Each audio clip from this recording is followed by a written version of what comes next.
తండ్రి. బైబిల్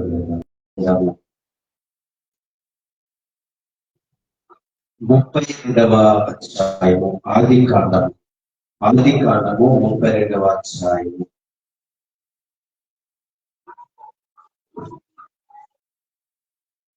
28వ వచనం చదువుకుందాం. అప్పుడు ఆయన, నీవు దేవునితోను మనుషులతోను పోరాడి గెలిచిన కనుక ఇక మీదట నీ పేరు ఇశ్రాయేలే గాని యాకోబు అనబడదని చెప్పాను.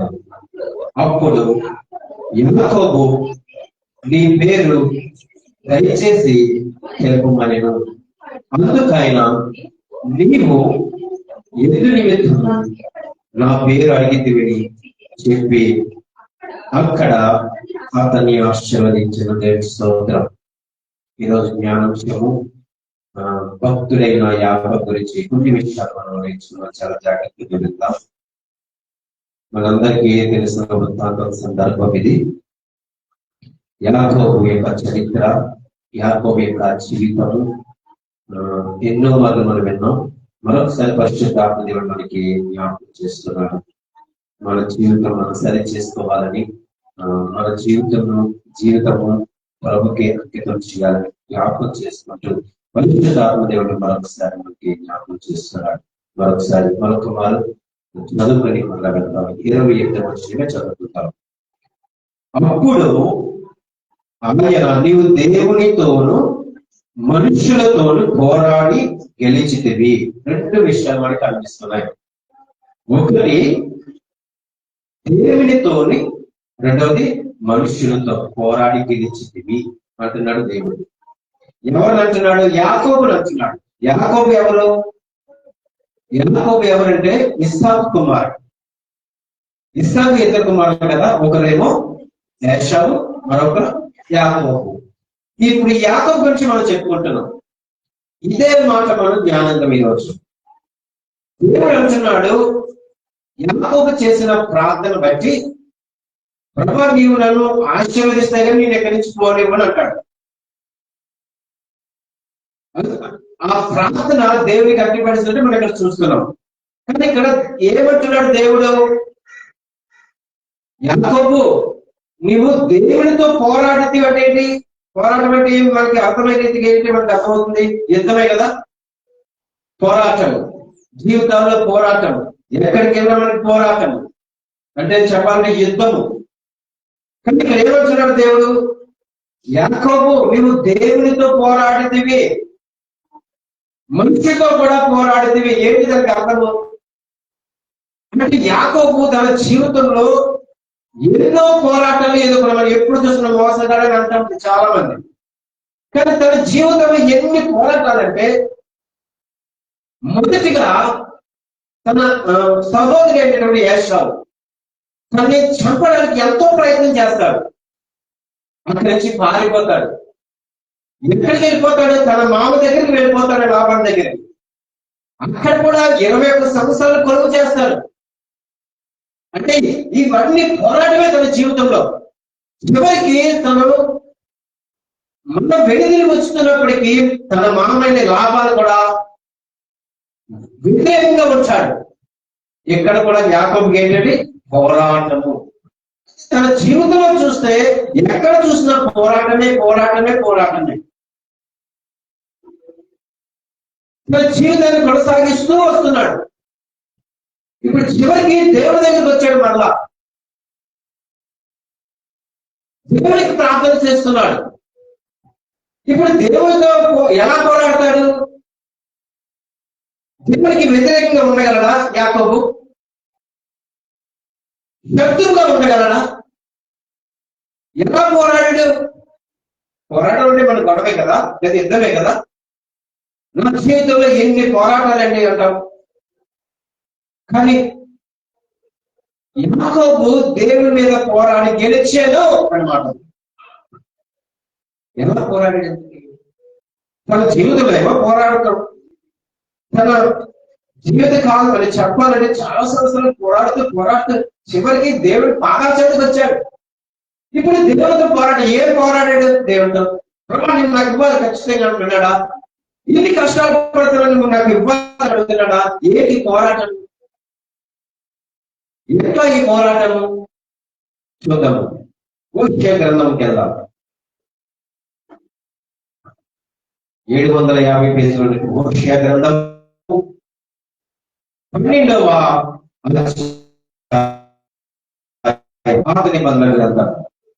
హోషేయ గ్రంథము 12వ అధ్యాయము 3వ వచనం చదువుకుందాం. తల్లి గర్భమందు యాకోబు తన సహోదరుని మనిషిని పట్టుకొనెను. మగస్థిర కలవాడై అతడు దేవునితో పోరాడాడు. ఇక్కడ ఏంటి పోరాటం వల్ల? మగస్థిరి కలవాడే అతడు దేవునితో పోరాడు. అసలు ఏంటి పోరాటం? అసలు దేవునితో పోరాడగలం మనం?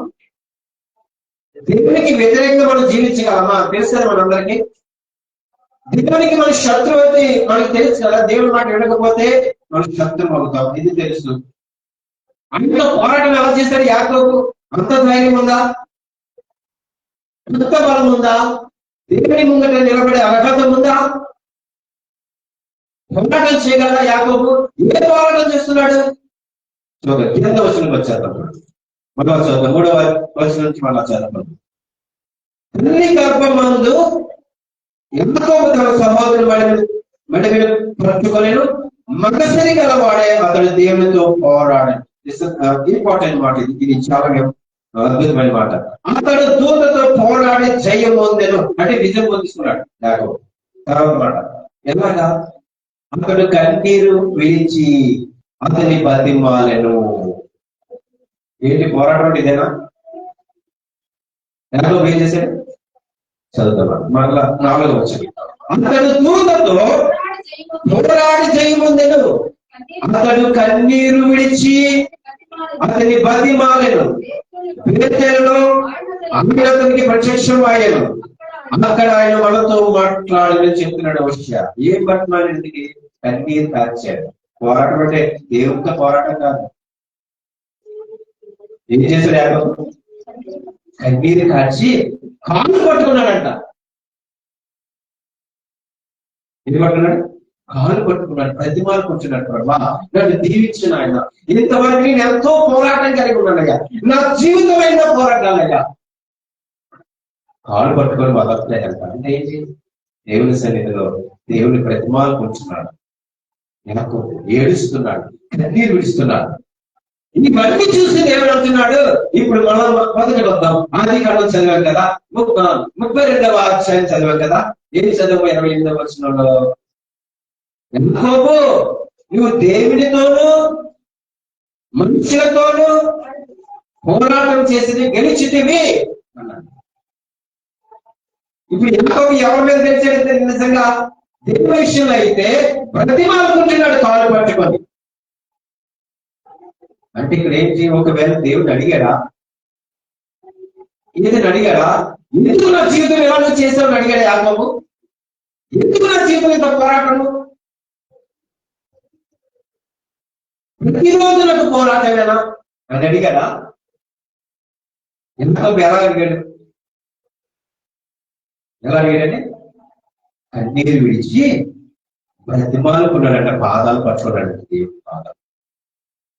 ఇప్పుడు దేవుడు అంటున్నాడు, యాకోబు నువ్వు దేవునితో గెలిచితివి, పోరాటం చేసి గెలిచితివి. ఏంటో తెలుసా? కన్నీరు విడుస్తూ ప్రార్థన చేస్తూ ప్రభా నువ్వు నన్ను దీవించితే నువ్వు ఎక్కడి నుంచి వెళ్ళదయ్యా. తన హృదయం కుమరించుకున్నాడు పాదాలే. ఇంకా దేవుడు ఎక్కడికి వెళ్తాడు? తన హృదయంతో కన్నీరు విడుస్తూ దేవుని ప్రతిమాలుకుంటూ పాదాలు పట్టుకుని ఉన్నాడు. నీవు నన్ను విడిచి వెళ్ళకు దేవా, నువ్వు నన్ను ఆశీర్వదిస్తే కానీ వెళ్ళవద్దని ఎంత ఏడుస్తున్నాడు, ప్రతిమాలుకుంటున్నాడు.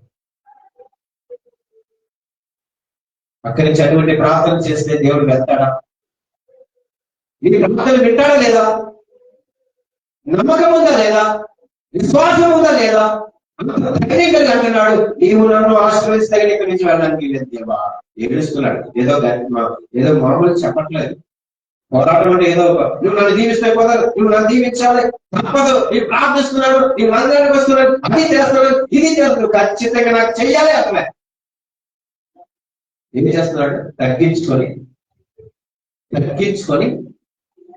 కన్నీరు కాలుస్తూ ఆయన పాదాలు పట్టుకుంటూ ప్రతిమాలు కూర్చున్నాడు. ప్రభువాన్ని దీవించు, ఆయన ఆశీర్వదించు ఆ తండ్రి. యాకోబు మనుషులతో కూడా పోరాడు. అటు మామ, సొంత సహోదరు ఎన్ని పోరాటాలు చేయించుకుంటూ వచ్చాడు. ఇప్పుడు మరలా వస్తున్నాడు, తన అన్న చంపడానికి వస్తున్నాడు, ఎదుర్కొంటున్నాడు. 400 మందితో వస్తున్నాడు. ఈ వార్త తెలిసింది. ఇప్పుడు తెల్లవారికి ఏమైంది? సామెతలు గ్రంథం వెళ్దాం. ఏమని చదువు? 16 సామెతల గ్రంథం 16వ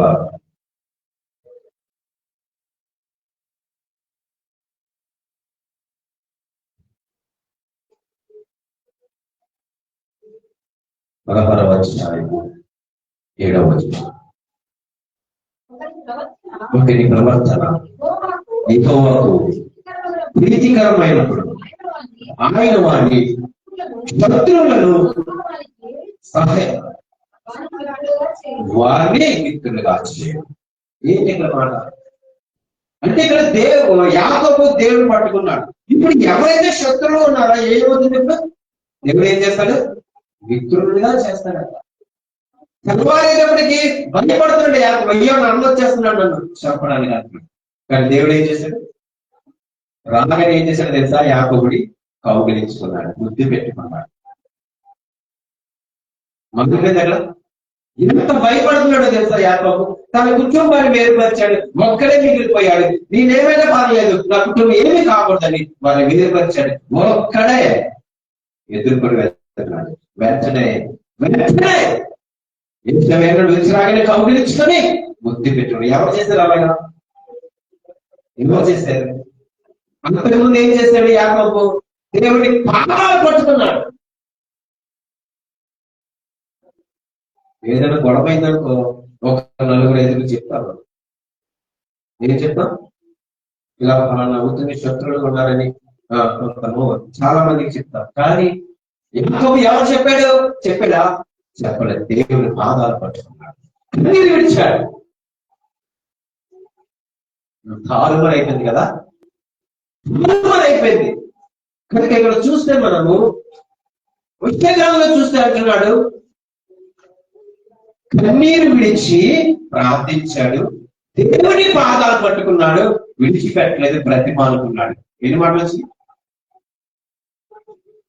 బ్రతిమాలుకున్నాడు. దేవా నేను ఎంతవరకు చేసి తప్పు నాయన, ఇది ఎలా చెప్తాను? మనం పోరాటం అంటామా? కానీ దేవుడు ఏమన్నాడు తెలుసా?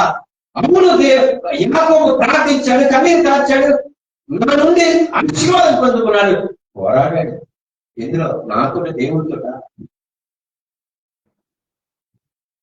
ఎంత అర్థం వస్తుందో మనం ఆలోచన చేస్తే. కానీ ఇది చెప్పుకుంటాము, దేవుడితో మనుషులతో పోరాడి గెలిచేటంటే ఎలాగా? యుద్ధం ఎలా నేర్చుకుంటాడు? దేవుడి దగ్గర ఉపయోగపడుతుందా? దేవుడే కదా నేర్పించాలి. నా చేతులకు, నా వేలకు, యెహోవాకు యుద్ధం నేర్పించేవాడు అంటాడు దావీదు. కానీ ఇక్కడ యాకోబు ఎలా నేర్చుకున్నాడు? యుద్ధానికి సంబంధించింది కాదు, తన హృదయాన్ని కుమ్మరించాడు దేవుడి దగ్గర, కన్నీరు కాల్చాడు దేవుడి దగ్గర, పాదాలు పట్టుకున్నాడు, బ్రతిమాలుకున్నాడు. ఇంకా దేవుడు ఎక్కడికి వెళ్తాడు? ఏం చేసి వెళ్తాడు దేవుడు? యాకోబు ఏదో కోరుకుంటున్నాడు, తనకి ఏది ఆపద ఉందో దేవుడికి తెలుసు కాబట్టి తల్లువారు చేశాడు. తెల్లవారైతే మనకి ఏమైంది? తారుమారు అయిపోయింది. తన అన్న శత్రువుగా వస్తున్నటువంటి అన్న ఏం చేశాడు? దేవుడు మిత్రునిగా చేశాడు, కౌగిలించుకున్నాడు, పెట్టుకున్నాడు. అయిపోయింది. ఇంకొక చూద్దాం, మత్తయి సువార్తకి వెళ్దాం. మత్తయి సువార్త 15వ అధ్యాయం.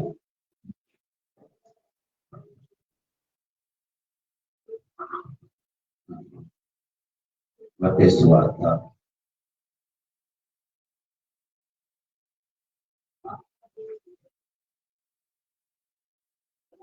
ఓకే, 15వ అధ్యాయం 1వ వచనం నుంచి. ఆ సమయంలో యెరూషలేము నుండి శాస్త్రులు పరిసయ్యులు యేసునకు వచ్చి, మీ శిష్యులు చేతులు కడుక్కునకుండా భోజనం చేస్తున్నారే, వారు ఎన్ని నిమిత్తం పెద్దలు భారపరచకార్యం అతిక్రమించున్నారని అడిగి. ఇది అంతా వృత్తాంతం అని చెప్పాలి, కానీ ఇక్కడ చాలా ప్రాముఖ్యంగా వచ్చి చెప్తారు. ఇక్కడ చూస్తే మత్తయి వార్తలో 15వ అధ్యాయంలో చూస్తే ఒక స్త్రీ కనిపిస్తుంది. ఒక స్త్రీ, కన్నాడు స్త్రీ యేసు ప్రభు దగ్గరికి వస్తుంది. ఏ నిమిత్తం వస్తుంది? దేని వరకు వచ్చింది? తన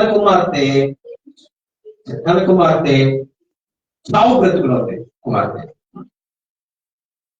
యేసు పాదం దగ్గరికి వచ్చింది. ఇక్కడ చాలా బాగా గమనిద్దాం. యేసు పాదం దగ్గరికి వచ్చి, ప్రభువా అని అడుగు, దావీదు కుమారుడా యేసు, నా కుమార్తె చావు బ్రతుకులో చనిపోయి బ్రతికించువా. ఓకే, ఇప్పుడు యేసు ప్రభు మాట చెప్తున్నాను, నేను ఇశ్రాయేలులో నశించుకున్న వారి వద్దకు వచ్చాను, కానీ నేను ఎవరిని రక్షించడానికి రాలేదు అంటాడు.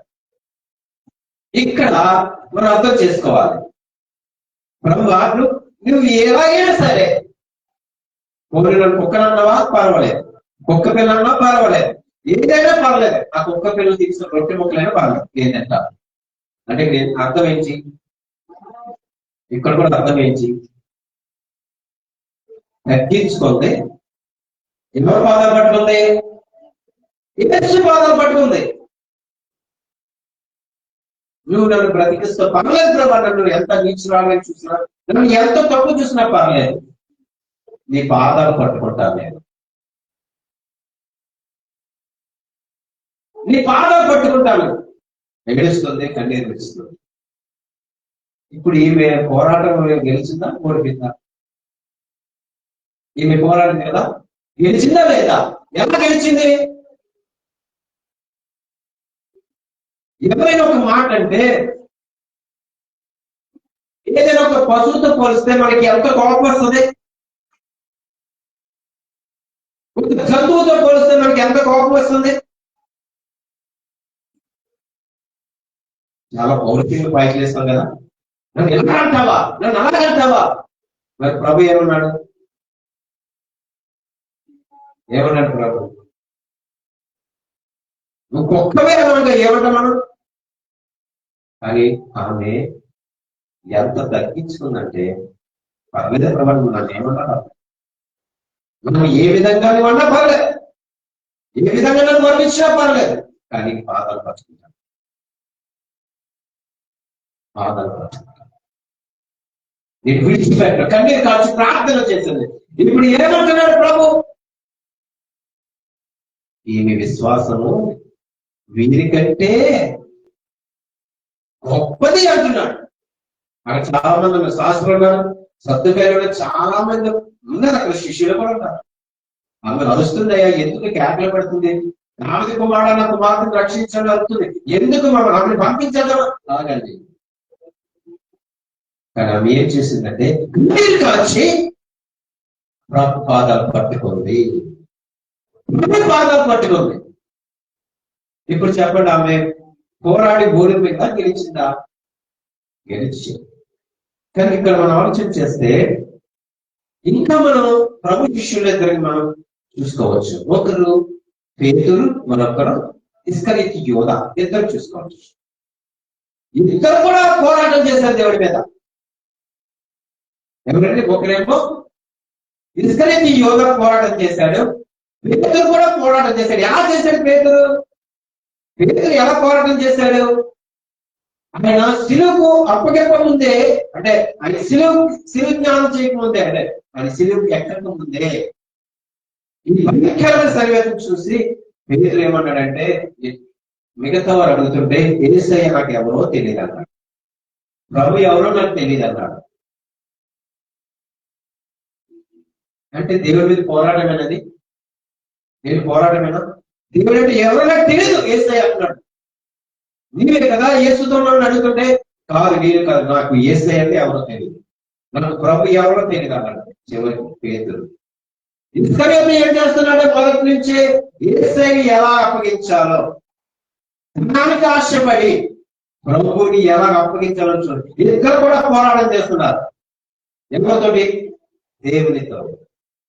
పోరాటం చేస్తున్నారు. చివరి దినాల్లో పేతురు కూడా యేసయ్య ఎవరో నాకు తెలియదు అక్కడ భయపడుతుంది. నేను నాకు అసలు తెలియదు, చూడలేదు అంటున్నాడు. ఇంకా ఇస్కరియోతు అయితే మొదటి నుంచి ఆయన ఎలా అప్పగించాలి, ఆయన ఏ విధంగా ఏ సమయంలో ఆయన్ని అప్పగించాలని ఎదురు చూసుకొని పోరాడుతున్నాడు. ఇద్దరు కూడా దేవుడితో పోరాడుతున్నారు. కానీ పేతురు మాత్రము చివరిగా ఏం చేశాడంటే కన్నీరు కాల్చి పాదాలు పట్టుకున్నాడు. పాదాలు పట్టుకొని చేసింది క్షమించిన ఆయన, అయ్యా నేను చేసింది క్షమించిన ఆయన, ఇవన్నీ ఎవరో తెలియదు ఆయన క్షమించిన పాదాలు పట్టుకున్నాడు. పేతురు క్షమించబడ్డాడు. ఇస్కరియోతు అయితే ఏ మాట కూడా రాలేదు, ఆయన పాదాల సన్నిధికి రాలేదు, కన్నీరు విడవలేదు, ప్రార్థించలేదు, తప్పు ఒప్పుకున్నాడు. ఏం చేసినాక దేవుని దగ్గరికి రాలేదు. ఏమయ్యాడు ఇస్కరియోతు? ఏమయ్యాడండి? తనకి ఆత్మహత్య చేసుకున్నాడు. ఇప్పుడు ఓడిపోయాడా గెలిచాడా? ఈ పోరాటంలో గెలిచాడా ఓడిపోయాడా? ఓడిపోయాడు. పేతురు గెలిచాడు. పేతురు చేసినప్పటికీ కూడా పేతురు గెలిచాడు. ఏంటి చేతనంటారు? మూలను వెళ్ళిపోయి ప్రభా నీ చేసిన తప్పయ్యా, నీ పాదాలు పట్టుకుంటున్నానని ఏడ్చాడు, కన్నీరు కాల్చాడు, బ్రతిమాలుకున్నాడు. దేవుడికి క్షమించేసాడు అవన్నీ.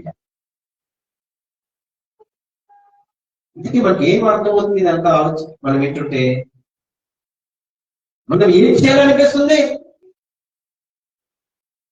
ఏ ఆలోచన కలిగి ఉన్నాం మనం ఇప్పుడు ఈ మాట వింటుంటే? యాకోబు మగసిరి గలవాడే ప్రార్థించాడని, దేవుడు పాదంలో పట్టుకున్నాడని,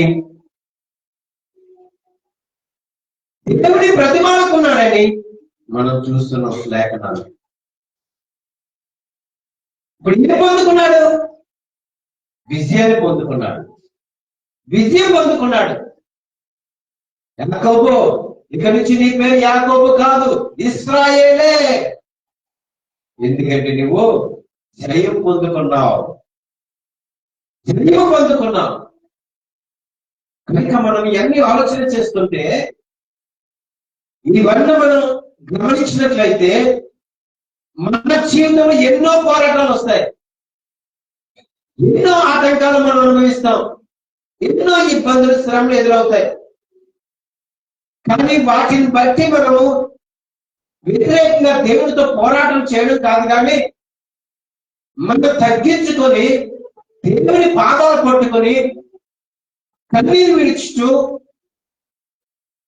దేవుని అడిగితే, బ్రతిమాలుకుంటే దేవుడు అద్భుతంగా నేను జ్ఞాపకం చేసుకుంటాడు. ఏవైతే నీకు వ్యతిరేకంగా ఉన్నాయో, ఎవరైతే నీకు శత్రువుగా ఉన్నారో, ఎవరైతే నీకు ఆటంకంగా ఉన్నారో, దేవుడు ఏం చేస్తాడండి? సంబరవారి చేస్తాడు. మనం చదివే సామెతల గ్రంథం 16:7 వచనంలో దేవుడి కృప ఉంటే, దేవుడిని మనం బ్రతిమాలుకుంటే, ప్రార్థిస్తే ఖచ్చితంగా మనకి మన శత్రువులు ఏం చేస్తాడైనా మిత్రునిగా చేస్తారట. మనకి ఎంతటి వారైనా సరే, మనకి ఎంతటి వారైనా సరే దేవుడు ఏం చేస్తాడు? మనకి మిత్రునిగా చేస్తాడు. దీని గల కారణం మనకి ఏమర్థమవుతుంది అంటే, మనం దేవుడి పాదాలు పట్టుకోవాలి. మనుష్య పాదాలు కాదు, మనుషులు ఆశ్రయించడం కాదు. ఇంకొకటి గ్రహించాడు, తెలుసుకున్నాడు కాబట్టి తెల్లవాళ్ళు ఏడుస్తూ దేవుని పాదాలు పట్టుకున్నాడు. ఎవరు చేస్తారు ఈ రోజుల్లో? ఎవరు చేస్తున్నారు? రాత్రి అంతా మనము ఎక్కడ ప్రార్థన చేస్తాము? ఎప్పుడు ప్రార్థన మారుకుంటాము? ఎప్పుడు కన్నీరు కాలుస్తాము? ఒకసారి ఆలోచించేద్దాం. ఇవన్నీ జ్ఞానం కలిగినటువంటి యాకోబు ఎంతో భక్తులు అద్భుతంగా ప్రార్థన చేశాడు. ప్రభా నీ పాదాలు పట్టుకుంటున్నానయ్యా, ఇది మన జీవితం ఎంతవరకు పోరాటాలయ్యా, అయ్యా నేను భరించలేకపోతున్నానయ్యా అని దేవుడి దగ్గర బతిమాలుకుంటాడు. కానీ దేవుడు ప్రశ్నించలేక, ఎందుకు నీ పోరాటాలు, ఎందుకు నన్ను పుట్టించావు, ఎందుకు నన్ను నన్ను ఎలా చేస్తావు ఎందుకు నాకు ఎక్కడ చూసి ఇదే శ్రమ, ఎంత ఇబ్బందులు కలిగి ఉండడమైనా, ఎక్కడికైనా నాకు శత్రువులైనా, ఎందుకు నన్ను పుట్టించావు అనే ప్రశ్న వేశాడు దేవుడితో. అడిగాడేట అలాగా యాకోబు అడగలేదు, బ్రతిమాలు కూర్చున్నాడు. అందుకే అంటాడు, నీ పేరు ఇశ్రాయేలే. దేవుడు స్వయంగా పేరు పెట్టాడు ఇశ్రాయేలు నీ పేరు, యాకోబు కాదు. ఎందుకు తెలుసా? నువ్వు దేవునితో పోరాడి, మనుషులతో పోరాడి గెలిచేది. కనుక మనం ఆలోచన చేస్తే, మనం గమనించినట్లయితే, ఇంకొక భక్తుడు కూడా అంటాడు, నేను మంచి పోరాటము పోరాడితిని, నా పరుగు తొదగొట్టించింది. ఎవరు? అపోస్తలుడైన పౌలు అంటాడు. ఎందుకు వచ్చింది పోరాటం అని? నేను మంచి పోరాటము అంటే ఏంటి? నేను మంచి పోరాటము పోరాడితిని, నా పరుగు తొదగొట్టించింది. ఎంత మంచి మాట అంటే మంచి పోరాటం అంటే ఎవరితోటి? నేను దేవుని దగ్గర నేను ఎంత బాగా విద్యని అన్వేషించినప్పటికీ, ఎంత జ్ఞానం కలిగినప్పటికీ నేను దేవుని బాగా చదివొచ్చాను. శాస్త్రం నుంచి చదివిన సకల విద్యలు నాకు వచ్చినా సరే, ఇంకో నేను దేవుని పాదాల దగ్గరికి వచ్చాను, కన్నీరు విడిచాను, ప్రభు పునరుద్ధానం వచ్చి నేను తెలుసుకున్నాను, ఆయన శిలువ మరణం వచ్చి తెలుసుకున్నాను. ఇవన్నీ కూడా నేను చదివి వ్యర్థం అనుకున్నాడు. ఇప్పుడు దేవుని పాదాల చెంతకు వచ్చాడు, కన్నీరు విడిచాడు, ప్రభా నన్ను క్షమించిన ఆయన అని అనుకున్నాడు. ఇప్పుడు అంటున్నాడు అపోస్తలుడైన పౌలు, మంచి పోరాటము పోరాడితిని, నా పరుగు తొదగొట్టించింది, నా విశ్వాసాన్ని కాపాడు. ఎంత మంచి మాటలు, ఎంత మంచి మాటలవి. నా విశ్వాసాన్ని కాపాడుకుంటే ఇప్పుడు యాకోబు కూడా అంతే కదా, యాకోబు కూడా అంతే కదండి. తన విశ్వాసాన్ని కాపాడుకున్నాడా? వచ్చాడా? దేవుడు పానాచంద్ర వచ్చాడా?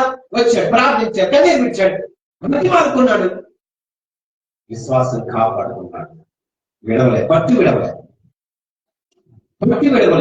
అందుకే మనకి ఏదో కష్టం వచ్చినా, ఇబ్బంది వచ్చినా, శ్రమ వచ్చినా నువ్వు దేవుడి పాదాల చెంతకే రావాలి, కానీ దేవునికి దూరం అవ్వకూడదు, దేవునికి దూరం అవ్వకూడదు. కనుక మనం ఆలోచన చేద్దాం. ఈ ప్రకృతిలో మనం చూస్తే కొన్ని పువ్వులు ఎండలో వికసిస్తాయి, అంతేగా. కొన్ని ఫ్లవర్స్ అయితే నీడలో వికసిస్తాయి. ఇలా చూస్తే మనిషిని కూడా దేవుడు ఏం చేస్తున్నాడంటే, నిన్ను ఎక్కడ ఉంచినా నీవు అభివృద్ధి చెందాలని దేవుడు ఏర్పాటు చేశాడు. అది ఎండ కావచ్చు, నీడ కావచ్చు, ఎక్కడైనా సరే నేడైందే దేవుడికి ఇచ్చాడు. ఎక్కడున్నా సరే నేను అభివృద్ధి పరచాలని దేవుడు ఒక మంచి స్థితిలో నేను ఇచ్చాడు, నీకు ఇచ్చాడు, మనకి ఇచ్చాడు. దాన్ని బట్టి మనం దేవుడికి వందనాలు చెప్పాలి. అంటే ఒకవైపు చూస్తే ఎండకి నీడకి చాలా తేడా ఉంది కదా. కానీ దేవుడు ఏం చేస్తున్నాడు? మనల్ని ఎక్కడైనా ఉంచుతున్నాడు, మనల్ని నువ్వు వికసించాలని, ఆత్మలో బలపడాలని, నీ జీవితం స్థిరంగా ఉండాలని,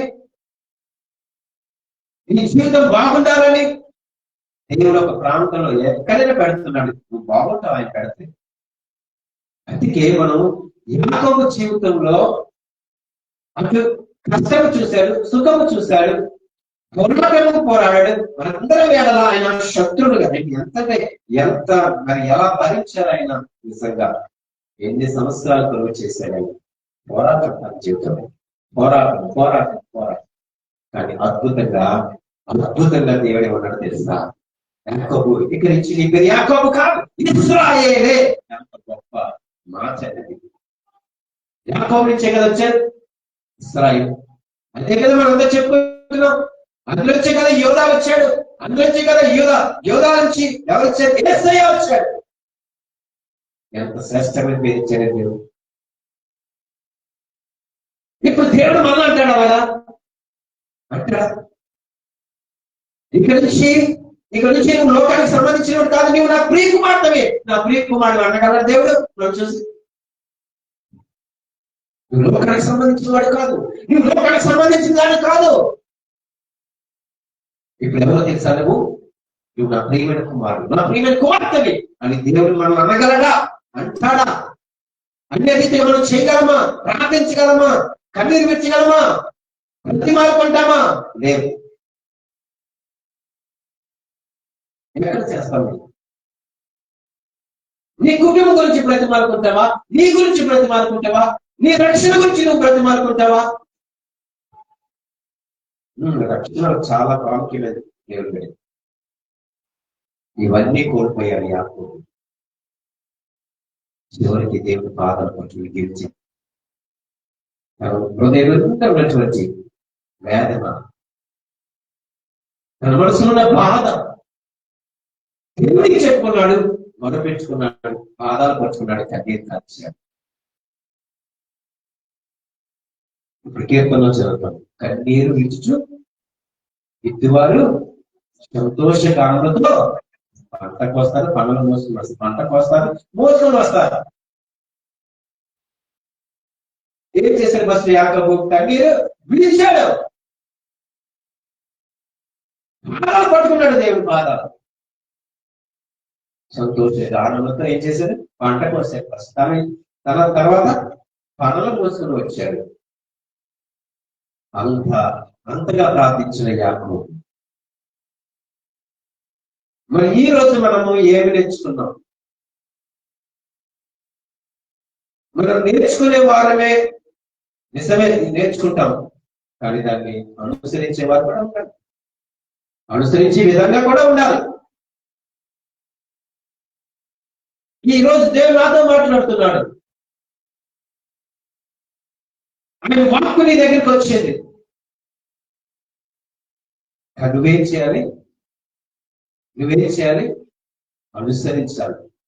విన్నప్పుడే గొప్ప, నిజమే, కానీ దాన్ని అనుసరించడం ఇంకా గొప్ప, పాటించడం ఇంకా గొప్ప. అందుకే ఈ దినాల్లో విని విడిచిపెట్టడం చాలా సులువుగా జరిగిపోతుంది. వింటున్నారు, విడిచిపెడుతున్నారు, వింటున్నారు, సులువుగా విడిచిపెడుతున్నారు. ఇంకేం లాభం ఉంటుంది? ఇంకేం ప్రయోజనం ఉంటుంది? ఉండదు, ప్రయోజనం ఉండదు.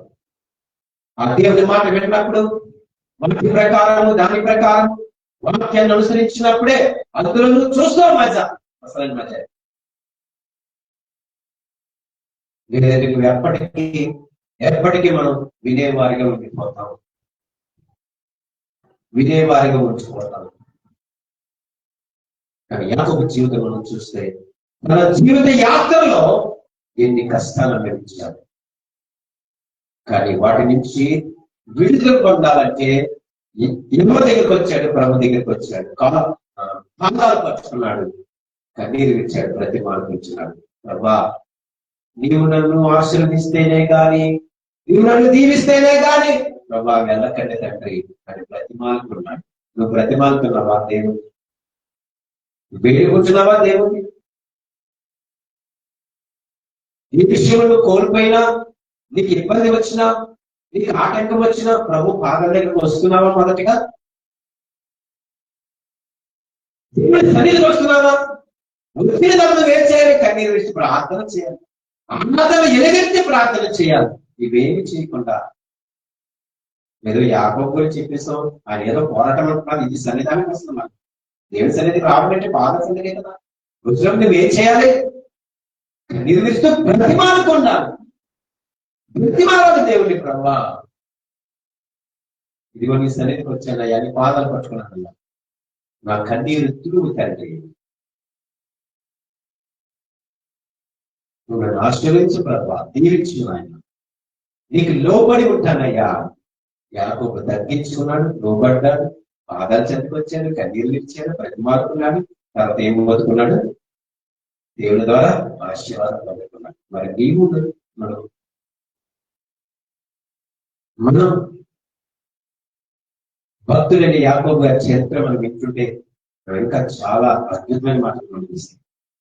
మనం చూస్తాము, చదవటి అర్థమవుతుంది. కానీ మనకు ఒక మాట, దేవుని పాదాలు పట్టుకున్న వారు కన్నీరు విడిచిన వారు ఎప్పటికీ అపజయం వారికి ఉంటారు. చివరి ఎవరైనా వ్యతిరేకంగా ఎవరైతే ఉన్నారో ఇప్పటికి ఎవరు కూడా విజయం లేదు, ఎవరు కూడా గెలవలేదు. ఎవరైతే దేవుని పాదాలు పట్టుకుంటారో, తగ్గించుకొని ఉంటారో వారి జీవితంలో ఖచ్చితమైన విజయం ఉంటుంది. ఖచ్చితమైన విజయం ఉంటుంది. దేవుని పాదాలు పట్టుకోకుండా అందుకే వ్యతిరేకంగా ఎవరైనా ఉంటే మరి ఎప్పటికీ కాదు కదా వారి జీవితంలో ఎప్పటికీ విజయం ఉండదు. కానీ విజయం పొందాలంటే నువ్వు ఎవరి దగ్గరికి రావాలి? దేవుని చెంతకు రావాలి, దేవుని పాదాలు పట్టుకోవాలి, కన్నీరు విడవాలి. దేవుడే చూసుకుంటాడు, తారుమారు చేస్తాడు, నీ జీవితాన్ని మారుస్తాడు. నువ్వు అసాధ్యం అనుకుంటున్నావు, సాధ్యపరుస్తాడు. అవ్వదనుకుంటున్నావు, దేవుడు చేయగలిగిన దేవుడని గ్రహించగలుగుతావు. అసాధ్యమైన వాటిని ఏం చేస్తాడు? సాధ్యపరుస్తాడు. మనకు అసాధ్యమేమో, మనుషులుగా మనకు అసాధ్యమే, కానీ దేవుడికి సమస్తము సాధ్యమే. కనుక ఆయన లోబడతాం, దేవుని పాదాచాన్ని వద్దాం, ప్రార్థన చేయాలి. ఖచ్చితంగా దేవుడు నీ ప్రార్థన వింటాడు, నువ్వు కాచిన కన్నీరు చూస్తాడు, ఈ వేదన చూస్తాడు, నీకు ప్రతి సమస్య నీకు అర్థమవుతుంది. అన్ని కూడా దేవుడు చెప్తుంది. కానీ దేవుడి సన్నిధి కాకుండా, పాదాల దగ్గరికి రాకుండా మనం ఏది అనుకున్నా సరే ఆయనకి వ్యతిరేకంగా నువ్వేమి చేయవు, ఆయనకి ఏమి చేయవు.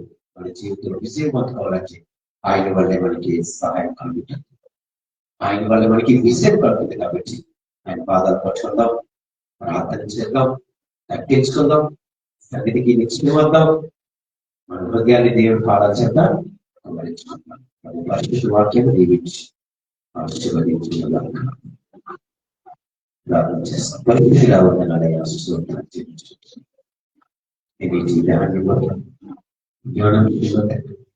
అయా భక్తుడైన యాకోబు గారు కొన్ని విషయాలు నేర్చుకున్నాం తండ్రి. అయ్యా ప్రార్థన, కన్నీటి ప్రార్థన తండ్రి, నీ పాదాలు పట్టుకోవడం ఏ రీతిగా జరిగిందో మేము చదివించు ఆయన జ్ఞానం చేస్తాను. అతి కృపను మాకు కూడా దయచేసుకున్నా. దేవానికి స్తోత్రాలు చెల్లించుకుంటున్నాం తండ్రి. యాకోబు భక్తుడైన దేవుడితో మనిషితో పోరాడి ప్రార్థన విజయం సాధించేదండి. అతి కృపను మాకు కూడా దయచేయండి. అతి మాకు కూడా దయచేయమని వెళ్ళికొచ్చున్నాం తండ్రి. నీకు స్తోత్రాలయ్యా. దేవునైనా ఈ ఆరాధన చేసిన ప్రతి బిడ్డను, ప్రతి కుటుంబాన్ని దీవించండి, ఆశీర్వదించండి. ఆన్లైన్ ద్వారా ఎవరైతే వీక్షించారు వారిని దీవించండి, ఆశీర్వదించండి. విన్న వాక్యాన్ని ప్రభా మేము ధరపోసుకుంటున్నామని వేసుకుంటున్నాం. అనుసరించే కృపణను మనం దీవించుకున్నాం. కేవలం ప్రతి బిడ్డని, ప్రతి కుటుంబాన్ని దీవించున్నాం. ఏ నామం బయటడుగుతున్నాను తండ్రి. తండ్రి కుమారుడు పరిశుద్ధ దేవుని దీవెన ఆశీర్వాదం ఇప్పుడు ఎలా చూస్తున్నాను. కేవలం బిడ్డలకు, కుటుంబాలకు, ఆన్లైన్ ద్వారా వీక్షించిన బిడ్డలకు, వారి కుటుంబానికి దీవించి ఆశీర్వదించుకున్నాను.